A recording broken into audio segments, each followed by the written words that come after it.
다윗은 이스라엘의 왕이 되기까지 참으로 고생을 많이 한 사람입니다. 사울 왕에게 미움을 받았고 사울 왕의 원수가 되어서 사울 왕의 칼을 피하여 숨어 다녀야만 했습니다. 사울 왕은 다윗을 죽여야 하지만 자신의 아들 요나단에게 다음 때 왕위를 물려줄 수 있었습니다. 하나님께서 다윗을 사랑하시고 그와 함께하는 것을 보았고 그가 장차 다음 때 왕이 될 수 있다는 두려움이 사울 왕을 사로잡았습니다. 그래서 평생에 다윗의 원수가 되어서 다윗이 죽지 않고는 자신의 아들이 왕이 될 수 없음을 깨닫고 지속적으로 다윗을 죽이기 위해 그의 모든 권력을 남용하였습니다. 다윗은 이스라엘 가운데 있다가는 내가 곧 죽게 되겠구나, 이런 확실한 마음이 자신에게 들었습니다. 언제까지 피해 다닐 수 없고 지금까지는 이렇게 저렇게 피해 다녔지만 언젠가 불시에 자신을 급습하게 되면 이 땅 가운데 사울 왕을 지지하는 사람들도 참 많은데 그들에게 도움을 받아 사울 왕이 자기에게 이르는 날 언젠가는 죽고 말게 되리라는 불안함이 마음속에 있었습니다. 그래서 다윗 왕이 결정한 것은 이스라엘 땅을 떠나리라, 그리고 우리가 블레셋으로 들어가서 그곳에 머무는 것만이 우리의 생명을 지키는 것이라고 확신하고 블레셋으로 가게 됩니다. 오히려 자국에 있는 것보다 적국에 숨어 있는 것이, 그곳에 머무는 것이 도리어 자기를 지켜줄 것이라 생각했으니 다윗의 처지가 얼마나 불쌍합니까? 이스라엘을 대표하고 이스라엘을 이끄던 장수였던 다윗이 블레셋 땅으로 가지 않고는 도저히 살 수 없을 만큼 사울 왕에게 큰 핍박을 당하였다는 것을 이 하나만으로도 우리가 깊이 깨달을 수가 있는 것입니다. 그래서 다윗이 거처를 블레셋 땅으로 정하고 가드 왕 아기스에게로 향하게 됩니다. 사무엘상 27장 2절을 보면 다윗이 일어나 함께 있는 사람 600명과 더불어 가드 왕 마옥의 아들 아기스에게로 건너가니라, 이렇게 기록을 하고 있습니다. 가드 왕 아기스는 다윗을 볼 때 너무나 기뻤습니다. 저 다윗이 말로만 듣던 그 다윗이구나. 우리를 너무나 괴롭게 하고 피말리게 했던 저 이스라엘의 전쟁 영웅이 우리 땅에 이제 들어왔으니 이 사람을 내가 나의 부하로 삼아야겠다, 이런 마음을 가졌습니다. 지도자라면 좋은 사람을 자기 밑에 거느리고 싶습니다. 더군다나 이미 이스라엘 땅 전역을 흔들었던 대단한 용사이니 이 사람이 내 편에 있어주면 이스라엘은 곧 정복할 수 있을 것이다, 그렇게 생각을 한 것이죠. 사무엘상 27장 12절을 보니까 아기스가 다윗을 믿고 말하기를 다윗이 자기 백성 이스라엘에게 심히 미움을 받게 되었으니 그는 영원히 내 부하가 되리라고 생각하니라. 이제 블레셋 땅에 넘어왔으니 이제 이스라엘에는 매국노처럼 여겨질 것이요 다시는 이스라엘 땅으로 돌아갈 수 없으니 결국은 이 블레셋 땅에서 나의 부하로서 영원히 함께 할 수밖에 없다는 확신을 이 아기스 왕이 갖고 있었습니다. 그러나 이 왕의 생각과는 다르게 밑에 있는 부하들은 불안했습니다. 혹여라도 저 다윗이 딴 마음을 품고 왕을 독살하기라도 하면 어떻게 되는가? 그리고 전쟁 중에 마음을 바꿔서 우리를 도리어 공격하게 되면 어떡하나? 저자가 간자가 아니라 우리 편이라는 사실을 어떻게 확신할 수 있는가? 이 불안감이 있었습니다. 그래서 아기스가 결국은 다윗을 지방의 한 성읍으로 보내게 됩니다. 다윗 또한 그 지방 성읍에 가기를 원했기 때문에 이 시글락이라는 곳으로 다윗을 보내어 그 지방에 머물게 합니다. 그리고 아기스 왕은 생각하는 것이죠. 내가 필요한 때에 용병처럼이라도 이 다윗을 활용해야겠다. 우리가 이스라엘 조롱하고 모욕하는 곳에도 홍보 효과가 있을 것이요, 그리고 그가 가지고 있는 강력한 그 무력, 그것을 도움받으면 조금이나마 우리가 전쟁에서 유리할 것이라고 생각을 한 것입니다. 그리고 성경 말씀을 보니까 전쟁의 때가 왔습니다. 블레셋과 이스라엘이 전면전을 펼치고 나라의 운명을 걸고 한판을 벌일 수 있는 상황이 왔습니다. 그러나 이 아기스의 생각과는 달리 밑에 있는 부하 장군들이 왕을 만류하기 시작했습니다. 절대로 안 됩니다. 다윗은 단 한순간도 전장에 나갈 수 없습니다. 그러면서 그 장수들이 말한 것은 그것입니다. 사울이 죽인 자는 천천히요 다윗은 만만이로다. 이 큰 함성의 소리를 우리가 들은 기억이 나는데, 아니 사울 왕보다 더 위대한 저 다윗을 우리가 어떻게 감당할 수 있겠습니까? 우리가 품을 수 없는 사람입니다. 다윗은 절대로 전쟁에 데리고 갈 수 없습니다. 밑에 있는 장군들이 이 아기스 왕의 말을 받아들이질 않았습니다. 이들의 마음은 충신적인 마음을 가지고 있었습니다. 다윗이 절대로 자기들과 섞일 수 없으리라. 이스라엘을 대표했던 자가 어떻게 저 나라를 버리고 우리 편이 될 것이라고 우리가 믿을 수 있겠는가. 그래서 간곡하게 아기스 왕을 만류하니까 왕도 어찌할 수가 없었습니다. 전쟁에서 제일 중요한 건 무엇입니까? 사기입니다. 그래서 여러 가지 전쟁에 관련된 옛날 고전들을 보면 가장 중요하게 병법에서 중요하게 여기는 것이 사기입니다. 군사들의 사기가 저하되면 아무리 많은 수가 모여 있어도 적은 종에게 퇴폐하게 되어 있습니다. 그래서 군사들, 아주 똑똑한 지략 있는 사람들은 가장 먼저 한 것이 군사들의 사기를 진작시키는 것. 그래서 그들이 용맹하게 전장터로 나갈 수 있도록 독려하는 것을 가장 먼저로 여겼습니다. 그러니 이 블레셋, 이 아기스 왕이 절대로 이 다윗을 자기 마음대로 데려갈 수가 없는 겁니다. 그 다윗 하나가 아무리 잘해도 블레셋 그 장군들이 불안함 가운데 전쟁에 집중하지 못하면 어차피 자기들은 대패를 할 수밖에 없었습니다. 그래서 이 아기스 왕이 다윗을 부릅니다. 그리고 너는 다음날 새벽이 되면 일찍 너의 집으로 돌아가라. 너가 있어야 할 시글락으로 가서 거기서 대기하고 있어라. 너가 이번 전쟁에는 참여할 수 없을 것이다. 여러분, 다윗의 마음은 어떠했을까요? 다윗이 이 전쟁 가운데 참여하고 싶었을까요? 겉으로는 블레셋 왕을 돕겠다고, 이 가드 왕 아기스를 돕겠다고 말은 했지만 다윗의 뿌리는 이스라엘 민족, 이 선민의식을 가지고 있는 사람입니다. 하나님을 경외하는 사람이요, 이스라엘 백성을 향해서 뜨거운 사랑이 있는 사람입니다. 겉으로는 그렇게 말할 수밖에 없었지만 얼마나 다윗이 간절히 기도했겠습니까? 아니, 그 전쟁터에 나가가지고 이스라엘 백성들을 한 명이라도 죽이면 다윗이 어찌 마음이 편할 수 있겠습니까? 그러니 오도 가도 못하는 상황에 위기에 처했지만 하나님은 장차 다윗을 이스라엘 왕으로 세우셔야 했기 때문에 그 전장터로 나가지 못하도록 하나님께서 막아주신 것입니다. 그러니 다윗이 시글락으로 돌아가면서 얼마나 마음이 기뻤겠습니까? 다행이구나, 내가 이스라엘 백성들과 싸우지 아니하고 이스라엘 백성의 그 피를 내 손에 묻히지 않고 이번 전쟁을 피할 수 있으니 다행이구나. 그러면서 마음의 안도에 한숨을 쉬고 자기를 따르는 용사들과 함께 그렇게 자신들이 머물던 시글락으로 돌아가게 됩니다. 이제 긴장이 많이 풀렸어요. 하나님께서 나와 함께 하시고 형통의 길을 주시는구나. 이제 사울 왕을 걱정할 필요도 없고 전쟁터에 나가서 자기 민족과 대적할 이유도 없으니 이제 하나님만 바라보면서 하나님의 때를 기다리면 되는 것입니다. 그런데 시글락으로 돌아올 때에 보니까 생각지도 못한 비극의 참상이 벌어졌습니다. 이미 자신들이 머물고 있는 성읍은 불에 타오르고 있었습니다. 완벽하게 폐허가 되어 있었어요. 그리고 남겨둔 어린 자녀들 그리고 여인들을 보았더니 이미 다 사라지고 없었습니다. 성경 말씀을 보니까 아말렉 족속이 나타나서 여기에 모든 것들을 다 끌고 가고 방화해버리고 그리고 생존한 여인들과 자녀들을 다 모두 노예로 끌고 가 버린 터였습니다. 얼마나 허망한 참상입니까? 생각지도 못했던 것, 마치 머리를 큰 망치로 맞은 것처럼 다윗이 충격을 받습니다. 본문 2절과 3절에는 그때의 상황을 이렇게 기록합니다. 거기에 있는 젊거나 늙은 여인들은 한 사람도 죽이지 아니하고 다 사로잡아 끌고 자기 길을 갔더라. 다윗과 그의 사람들이 성읍에 이르러 본즉 성읍이 불탔고 자기들의 아내와 자녀들이 사로잡혔는지라. 명백하게 지금 이미 이 일은 다 끝나고 난 이유입니다. 어떻게 해볼 도리가 없어요. 자신들의 거처는 다 불에 타 없어졌고 자신들의 가족들은 다 이미 붙들려서 끌려가고 말았습니다. 그러니 어떤 일이 벌어졌겠습니까? 본문 4절을 보니까 다윗과 그와 함께한 백성이 울 기력이 없도록 소리를 높여 울었더라. 왕도 울고 백성들도 울고 모두가 다 처절한 실패감에 사로잡혀서 절망에 사로잡혀서 울고 불고 하고 있습니다. 언제까지 울었습니까? 더 이상 울 기력이 없을 때까지.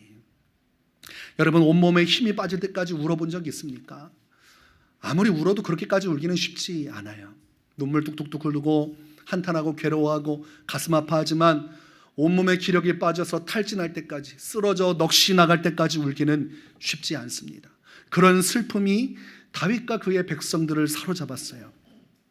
그 슬픔이 그들을 너무 괴롭게 해서 울부짖으며 통곡했지만 현실은 하나도 바뀌지 않습니다. 이미 끝난 상황이에요. 지금 성경은 한 사람도 죽이지 않고 다 사로잡아 갔다고 했지만 그곳으로 끌려가서 어떤 처우를 당할지, 어떤 죽임을 당할지 알 수가 없는 것입니다. 여러분, 슬픔이 커지면 무엇으로 변할까요? 깊은 슬픔에 빠져서 통탄하다 보면 슬픔은 분노로 바뀌게 됩니다. 나의 이 슬픔, 누구 때문에 내가 이렇게 슬퍼해야만 하는가? 도대체 이 일은 누구로 인해서 빚어진 것인가? 사람은 그 슬픔의 이유를 찾기 시작하고 이 고통의 모든 것을 책임질 희생양을 찾기 시작합니다. 그러니 백성들의 마음속에는 지금 이 모든 문제가 누구의 것이라고 여길까요? 다윗입니다. 다윗만 아니었으면 이런 비극은 일어나지 않을 것이다. 다윗만 아니었으면 내 사랑하는 아내와 나의 노모와 나의 사랑하는 꽃같은 자녀들을 빼앗기지 아니했을 것이다. 우리가 다윗을 만나지만 아니하였더라면, 우리가 다윗을 만나 그를 따르지만 아니하였더라면, 우리가 다윗을 뒤쫓아 이스라엘 떠나 이 블레셋 땅으로 오지 아니하였더라면, 다윗의 뒤를 따르지만 않았으면 우리는 오히려 이스라엘 저 땅에서 행복했을 수 있을 텐데, 차라리 이런 비극은 일어나지 않았을 텐데 그 마음이 그들을 사로잡았어요. 모든 것이 다윗 책임이다. 이 비극의 모든 이유를 다윗에게 쏟아붓고 마녀 사냥을 하고 다윗을 죽여야지만 그들의 슬픔이, 분노가 해소될 것이라고 여겼습니다. 6절 전반부를 보니까 백성들이 자녀들 때문에 마음이 슬퍼서 다윗을 돌로 치자 하니, 여러분, 이제 백성들이 돌변했습니다. 다윗을 따르던 그의 백성들이 성난 물결이 흐르더니 분노에 사로잡혀서 돌을 집어들고 다윗을 쳐 죽이려고 하는 위기의 순간이 찾아왔습니다. 그러나 우리가 이 말씀 속에서 이 상황을 잘 볼 수 있어야 됩니다. 여러분, 다윗을 따라온 것은 이스라엘 백성들의 선택이었습니까? 다윗의 강제였습니까? 다윗은 강제적으로 누구를 붙들어 온 적이 없습니다. 다 다윗의 용맹함과 그의 인격과 그의 믿음을 보고 도리어 백성 가운데서 연약한 자들, 갈 곳 없는 자들, 지친 자들, 그런 자들이 모여서 다윗 뒤를 쫓아온 것입니다. 그들이 좋아서 다윗을 따라왔고 오히려 다윗 입장에서는 혼자 도망다니면 편하지, 자기 마음에 맞는 용사를 몇 명만 추려서 그렇게 소규모로 움직이는 것이 편합니다. 그런데 400명이었던 사람들이 점점 모이더니 600명이 되었고 가는 곳마다 600명이 같이 움직이니까 운신하기가 어려운 것입니다. 그렇다고 이 사람들을 버려두면 세상의 낙오자가 되고 자기의 편에 섰던 자들이라 사울왕이 다 죽여버릴 텐데, 제사장이고 뭐고 닥친대로 다 죽이는 사울왕이 그 사람들 살려두겠습니까? 그러니 어쩔 수 없이 함께 죽더라도 함께 데리고 가야 하는 사람입니다. 다윗도 큰 각오를 하고 자기 백성을 끌어안아서 이 블레셋 땅에 넘어올 때도 함께 넘어왔는데 지금 이들은 적반하장으로 다윗을 몰아치고 있는 것입니다. 생사고락을 함께했던 자신의 지도자에게 모든 것을 쏟아내고 있는 것이죠. 오늘 말씀을 보면 자신들만 아내를 빼앗긴 것이 아니에요. 성경 말씀을 보면 이 아말렉 족속이 다윗의 두 아내도 끌고 갔다고 되어 있습니다. 이스라엘 여인 아히노암, 갈멜 사람 나발의 아내였던 아비가일, 이 두 여인을 아내로 맞이했지만 이들도 끌려갔어요. 다윗도 피해자요, 다윗도 함께 울고 있는 자신과 동일한 한 사람일 뿐입니다. 어떻게 이렇게 다윗에게 모든 것을 쏟아부을 수가 있겠습니까? 여기서 우리가 볼 수 있는 것은 사람의 연약함, 또한 사람의 죄성, 숨겨져 있지만 어떤 상황이 발발하면 사람 안에 웅크리고 있는 이 죄의 속성이 보이는 것이죠. 이것이 집단 광기로 발현하게 되면 이렇게 폭력적으로 변하게 됩니다. 자신의 왕으로 삼으려 했던 다윗을 돌로 던져 죽이려고 하는 사람들의 모습을 통해서 사람이 얼마나 악할 수 있는가, 사람이 자기가 손해를 보면 어디까지 이기적일 수 있는가를 우리가 살펴볼 수가 있는 것입니다. 다윗으로서도 얼마나 낙심되는 상황입니까? 이곳까지 어떻게든 살기 위해 왔고 하나님 의지하며 왔는데 하나님은 도대체 어디에 계신지 이런 비극을 자신에게 줄 수 있는가? 이렇게 자기가 살고 있는 거처가 쑥대밭이 돼버리고 백성이 돌을 들고 있으면 다윗은 어디로 가야 됩니까? 얼마나 절망적인 상황입니까? 자신의 사랑하는 두 아내도 잃어버렸지요. 지금 자신의 목숨마저 위태롭지요. 자기를 믿고 따르던 사람은 자기를 죽이려고 눈이 벌게서 저렇게 흥분하고 있지요. 모두가 다 다윗을 버리고 하나님마저 다윗을 버린 것 같은 절대적인 상황이 왔습니다. 자, 여러분이 지금 다윗이라면 여러분은 어떤 마음을 품겠습니까? 모든 게 다 엉망이 되어버렸어요. 계획하던 모든 것이 다 어그러졌어요. 이전까지는 잘 풀렸는데 마치 하나님이 계시지 않은 것처럼, 지금까지 자신의 목숨을 보존하고 살아온 것이 거짓인 것처럼 모든 것이 부정당하는 비극의 현실이 올 때 여러분은 어떤 마음을 가지고 그 자리에 머물러 있겠습니까? 오늘 성경 말씀을 보니까 본문 6절에 다윗이 크게 다급하였으나, 지금 다윗도 사람이기 때문에 다급합니다. 지금 어떤 방법을 찾지 않으면 백성들의 돌에 맞아서 여기서 처절하게 죽임을 당할 수밖에 없는 것입니다. 얼마나 비참한 현실이 됩니까? 여러분, 돌 맞아 죽는 게 어떻게 가하기나 하겠습니까? 같이 생사고락을 함께 했던 사람들에게 돌 맞아 죽을 때 그 비참함을 누가 헤아릴 수 있겠습니까? 지금 돌이 날라올 그 위기 속에서 다윗은 어떤 마음을 품습니까? 본문 6절 말씀에 다윗이 크게 다급하였으나 그의 하나님을 힘입고 용기를 얻었더라, 이렇게 기록하고 있습니다. 죽을 위기에도 지금 누구 바라보고 있어요? 하나님을 바라보고 있습니다. 참으로 어려운 일입니다. 좋은 날에도 하나님 바라보기 쉽지 않아요. 일이 어그러지는 상황에서도 하나님 바라보기 쉽지 않아요. 그런데 목숨이 달아날 그 짧은 순간에 하나님을 생각하고 하나님 바라보기란 더 어려운 것입니다. 세번역에서는 이 말씀을 이렇게 기록합니다. 다윗은 큰 곤경에 빠졌다. 그러나 다윗은 자기가 믿는 주 하나님을 더욱 굳게 의지하였다. 상황은 더욱더 비극으로 치닫지만 그럴수록 다윗은 자기가 믿는 하나님을 더욱 굳게 의지하는 선택을 행하였음을 말씀하고 있습니다. 찬송가 543장은 어려운 일 당할 때라는 제목입니다. 1절 가사가 이렇게 되어 있습니다. 어려운 일 당할 때 나의 믿음 적으나 의지하는 내 주를 더욱 의지합니다. 세월 지나갈수록 의지할 것뿐일세. 무슨 일을 당해도 예수 의지합니다. 지금 다윗의 심령이 딱 이 찬송과 똑같습니다. 의지할 것뿐인 인생 가운데 더욱더 주님을 의지하고 바라보고 있는 다윗의 믿음이 나타나고 있는 것이죠. 여러분, 진정한 신앙은 위기 속에서 발현되게 되어 있습니다. 그 사람이 어떠한 사람인지는 위기에 닥치면 나오는 것입니다. 여러분, 군대에 왜 가라고 합니까? 왜 군대 가보라고 해요? 군대에 가서 비참한 상황에 놓이는 순간 밑바닥까지 다 드러나게 되어 있습니다. 그래서 군생활은 숨길 수가 없어요. 군대 가서 아무리 체면 치레하고 매너 있게 하려고 해도 그게 안 됩니다. 아침에 눈을 뜰 때부터 밤에 잘 때까지 24시간을 함께 해야 되고, 그렇게 1년, 2년 하다 보면 숨길 수가 없어요. 군대는 밑바닥까지 드러나고 그 사람의 실체가 보이는 것이, 군대 가라고 하는 것은 군대 가서 너희 밑바닥을 보고 와라. 이 세상 편할 때 부모 품에 있을 때에 괜찮은 사람이고 내가 용기 있는 사람이고 내가 멋있는 사람인 줄 알았지만 군대 가서 네가 위기를 당하면 얼마나 네가 부족한 사람인지를 깨닫고 그 속에서 한 단계 더 높은 그런 사람으로 인격적으로 그렇게 살아갈 수 있는 길이 열릴 수 있다. 정말로 군대 가기 전에는 엉망진창이었던 사람이 군대 갔다 와서 제정신 차린 사람들이 참 많습니다. 자기 자신의 실체를 보고 그때 후회하고, 내가 너무 편하게 살았구나. 내가 다른 사람들과 비교해 보니까 참으로 부족한 게 많구나. 제가 아는 사람도 그러는 거예요. 세상 이 땅에 있을 때는 참 자기가 자신만만했는데 군대 그 속에 들어가 보니까 아무리 생각해도 이상하다라는 거예요. 내가 제일 잘하는 줄 알았는데 뭘 해도 자기가 꼴찌라는 거예요. 일하는 것도 잘 못하고 참을성도 없고 자기 컨트롤도 안 되고, 근데 다른 사람들은 침착하게 그 일을 다 하는 것을 보면서 충격을 받은 겁니다. 내가 우물안의 개구리였구나. 세상에서는 정말 어떤 위기 속에서도 잘 참고 견디고 저렇게 생활하는 사람도 있는데 내 본 모습을 깨닫게 되는 것이죠. 오늘 다윗의 실체가 드러납니다. 위기가 찾아오니까 더욱 주님을 의지합니다.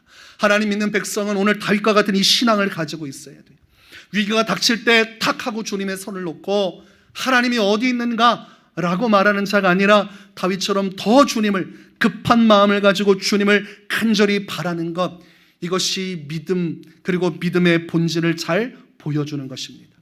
어려울수록 하나님을 의지하는 것, 그게 믿음의 실체입니다. 그래서 그 믿음 속에서 다윗은 용기를 얻게 되었고 새 힘을 얻게 되었어요. 하나님을 의지할 때 거기서 끝나는 것이 아니요, 하나님은 그 일을 감당할 새 힘도 부어주는 것입니다. 절망 속에 있는 사람에게 용기와 힘을 주시고 다시 일어나 그 일을 감당할 수 있도록 다리를 견고하게 붙들어주고 양손을 견고하게 붙들어주고 일어나 그 문제를 돌파할 수 있는 새 힘을 하나님이 주시는 것입니다. 다윗이 그 은혜를 입었어요. 그래서 하나님 여호와를 힘입고 용기를 얻었더라 이렇게 기록하고 있는 것입니다.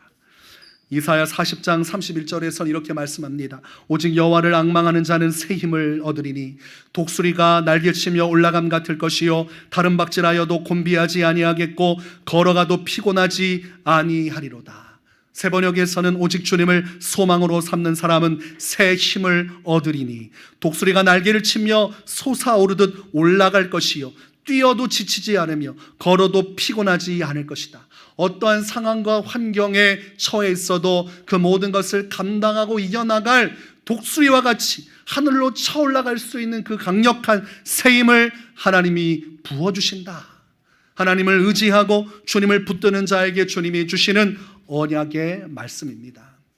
그러니 세상의 어려운 상황과 환경은 성도 개인의 힘으로 극복하는 것이 아니에요. 내가 이렇게 연약하고 부족하니까 나는 아무것도 할 수 없어요. 그것은 좋습니다. 그러나 거기를 산다는 게 어떻게 나가야 됩니까? 그렇기 때문에 저는 주님만 의지합니다. 더욱더 의지합니다. 오늘 다윗이 그런 마음이에요. 주님, 상황이 너무나 이상하게 돌아가고 있습니다. 백성들은 돌을 들어 저를 죽이려 하고 저는 아무것도 할 수 없습니다. 주님, 저를 도와주십시오. 간절한 마음으로 다급함 속에 주님을 찾고 주님이 다윗에게 용맹함을 주니까 다윗이 정신이 번쩍 들었어요. 그리고 그는 하나님께 기도하기 시작합니다. 이 문제를 이렇게 내버려둘 수 없고 아말렉을 추격해서 잃어버린 자들을 찾아와야 하리라.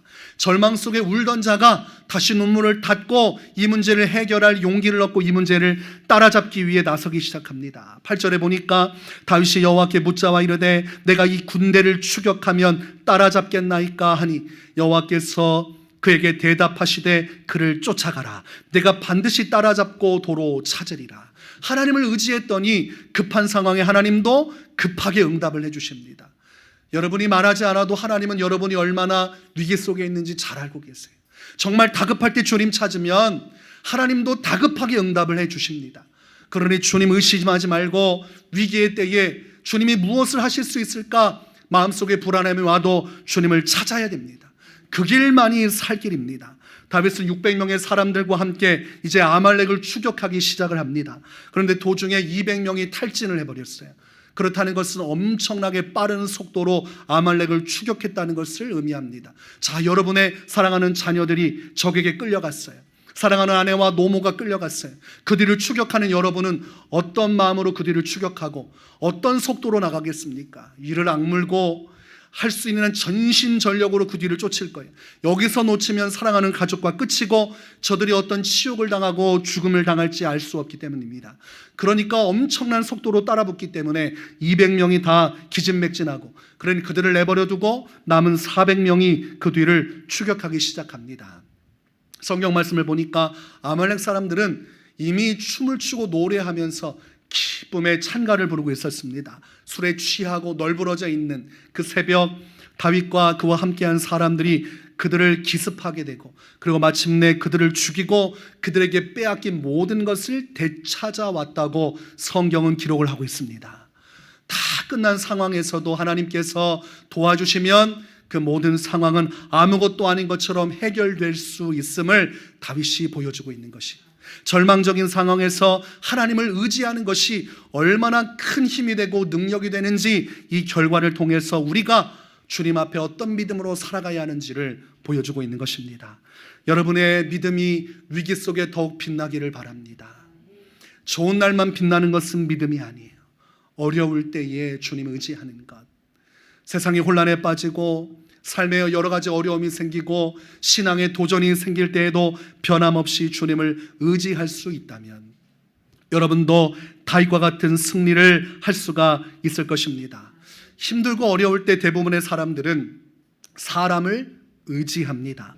눈앞에 보이는 사람이 내주는 그 위로의 말, 그리고 나보다 더 뛰어난 저들이 또한 나보다 더 나은 상황에 있는 자들이 조금이라도 나를 도와주면 내가 이 문제를 해결할 수 있지 않을까, 그렇게 사람을 의지합니다. 그러나 여러분, 오늘 말씀을 잘 보십시오. 다윗을 죽이려고 했던 것은 주변 사람이었습니다. 항상 사람 의지하면 큰 화를 당하게 된다는 것을 알아야 됩니다. 이 사람들만 믿고 있었으면 다윗 어떻게 되었을까요? 그들의 돌에 맞아 죽었을 것입니다. 다윗이 사람을 의지하는 편에 서지 않고 사람을 위로하고 어떻게든 그들을 막으려 했으면 못 막았을 거예요. 이미 기력이 다할 정도로 울부짖고 돌 하나 들고 있는 사람을 어떻게 다윗이 위로합니까? 몇 마디 하다가 돌에 맞아 죽었을 거예요. 그러나 사람을 선택하지 않고 하나님을 선택했기 때문에 죽음의 갈림길 속에서 삶을 유지할 수 있었던 것이죠. 성경 말씀을 보면 예수님은 사람을 의지하지 않으셨습니다.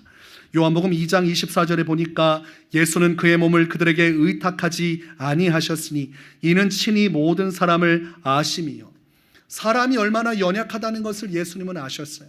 여러분도 살아가지만 여러분 자신이 여러분 자체를 주체하지 못할 때가 있어요. 슬픔을 주체하지 못하고 분노를 주체하지 못할 때가 있어요. 나 자신을 컨트롤할 수 없는 감정의 파도에 휩쓸릴 때가 있습니다. 그게 사람이에요.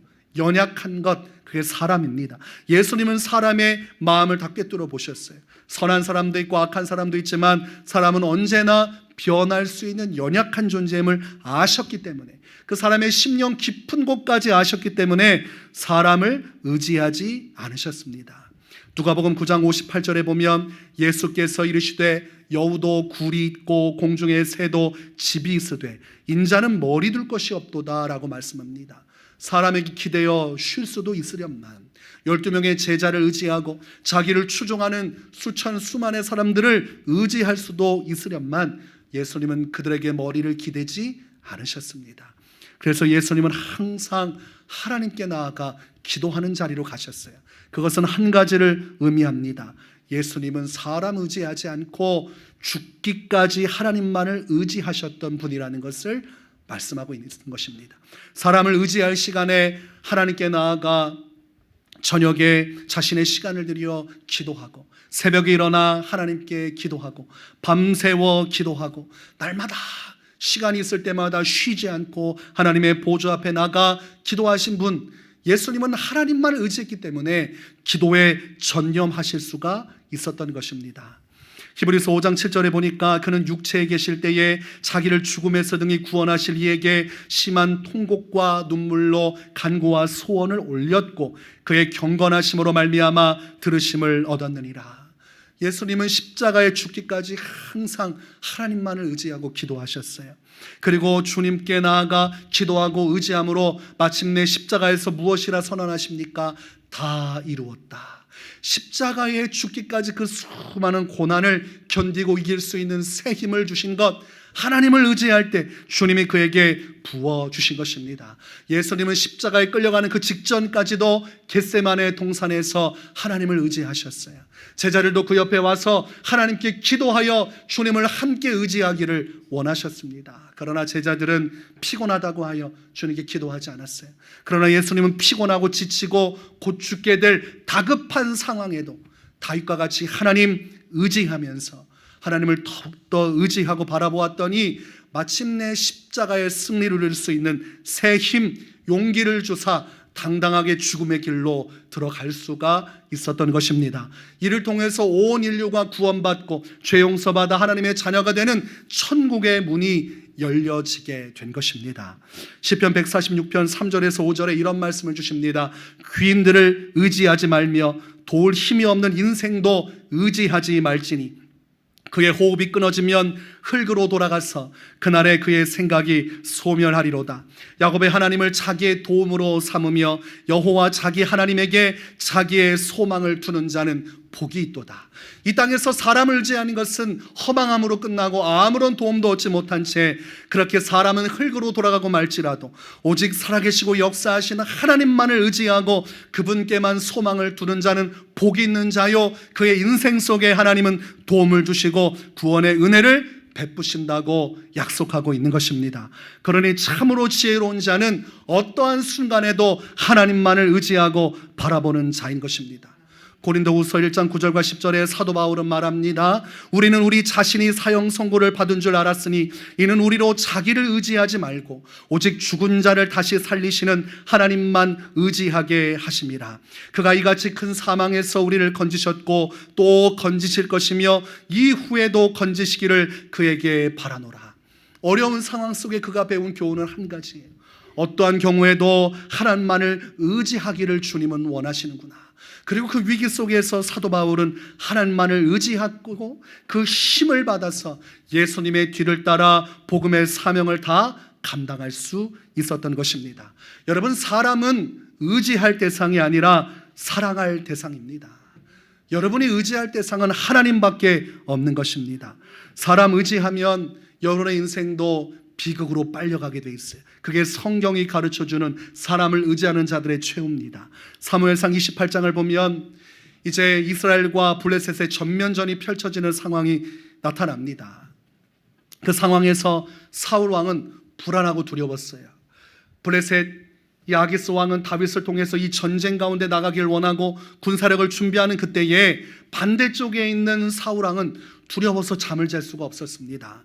평상시 사무엘 선지자를 너무나 의지했어요. 그런데 사무엘 선지자는 죽고 이제 없어요. 자기 혼자 남아있는 그때에, 아무도 자기를 도와줄 수 없는 그때에, 절망 속에 사로잡혀 있는 그때에 그가 하나님을 의지했어야 되는데 하나님을 의지하지 않습니다. 하나님께 한번 기도해 봤더니 하나님이 아무런 말씀을 안 하시는 거예요. 그러면 그게 끝입니까? 하나님이 응답하실 수 있도록 그 문제를 해결해야 되는데 하나님 편에 뒀던 관심을 돌려서 다른 방식을 찾습니다. 그 당시 사무엘 선지자의 말을 따라 사울이 회개했으면 되는데 다윗을 죽이려는 악독한 마음, 권세의 욕망에 사로잡혀서 사무엘의 말도 듣지 않고 하나님의 뜻을 불순종하던 그가 그때라도 회개하여서 하나님을 찾았다면, 주님, 제가 잘못했습니다. 하나님, 다윗이 하나님의 사랑을 받는 자인데 그를 죽이려 한 것들, 그리고 하나님이 세운 제사장들을 죽이고 그리고 패악한 일을 행했던 것들, 하나님께서 아말렉 족속을 멸하라 하셨는데 그 족속을 멸하지 않은 것들 다 제가 잘못했습니다. 왕위를 내려놓더라도 이제 주의 말씀에 순종하겠습니다. 그랬으면 주님이 말씀하시고 이 전쟁에서 그에게 승리를 주셨을 거예요.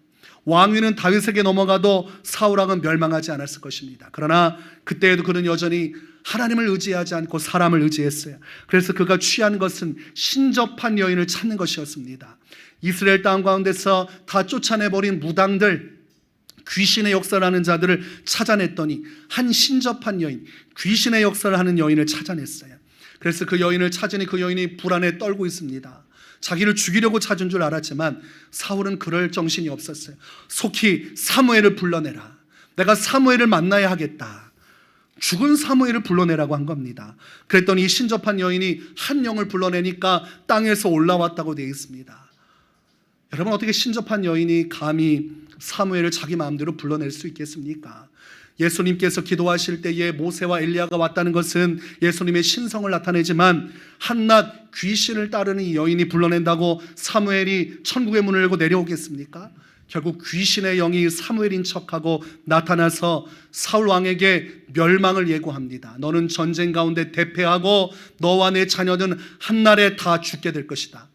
사울이 하나님 의지하지 않고 사람을 의지하고 사무엘을 불러냈지만 귀신이 나타나서 그에게 멸망할 것이라고 말하니 그때부터 성경은 사울이 죽은 자와 같이 되었다. 사람을 의지하고 귀신 불러내다가 결국은 절망에 빠져서 이 전쟁에서 대패하고 정말로 죽게 됩니다. 하나님을 의지할 때에 하나님 의지하지 않으면 모두가 다 사울왕의 길로 가는 것입니다. 여러분, 다윗과 사울왕의 차이는 한 가지였어요. 하나님을 의지하는가. 사울은 어떠한 경우에도 자기의 뜻을 따라, 상황에 따라 하나님이 아닌 사람을 의지하고 상황을 의지했습니다. 그러나 다윗은 어떠한 상황 속에서도 처음과 끝 한결같이 하나님만을 의지했다는 사실이 다릅니다. 겉으로 보면 왕으로서는 사울왕이 더 뛰어나고 대단한 인물이고 리더십도 있지만 다윗은 굉장히 작고 초라한 목동이고 여자처럼 미소년이었지만 하나님을 의지한 것에 따라서 그들의 인생의 결과는 달라졌습니다. 시편 84편 12절에 만군의 여호와여 주께 의지하는 자는 복이 있나이다. 여러분, 작은 차이가 명품을 만든다는 말이 있습니다. 어차피 세상 살아가는 거 사람들 별 차이 없습니다. 돈이 많아도 적어도 결국은 한평생 살다가 끝나는 것이에요. 이 짧은 인생 똑같이 먹고 똑같이 자고 똑같이 생활하는 것이에요. 그 차이점, 이 똑같은 세상 속에서 사람의 인생을 좌지우지하고 영생을 좌지우지할 수 있는 아주 작지만 뚜렷한 차이점, 그것은 하나님을 의지하는가, 하나님을 의지하지 않고 사람을 의지하는가에 따라 그 길이 갈리워지는 것입니다. 다윗은 하나님만을 의지했고 그가 믿은 대로 사망의 음침한 골짜기로 다닐지라도 그는 해를 받지 아니하였고 주님은 그를 푸른 초장과 쉴 만한 물가로 인도해 주셨습니다. 오늘 여러분, 어떠한 상황이 오더라도 하나님만을 의지하시기 바랍니다. 정말 다급해서 말 한마디 내뱉을 수 없는 손 떨리는 상황 속에도 그때 하나님께 기도하고 주님만을 바라보시기 바랍니다. 그리하면 오늘 다윗을 구원하신 그 하나님, 큰 승리를 주시고 그의 길을 열어주신 하나님께서 여러분의 인생도 동일하게 책임져 주실 것입니다. 그 온전한 믿음을 가지고 명품 신앙으로 이 땅에서 승리하며 살아가시기를 주의 이름으로 축원합니다.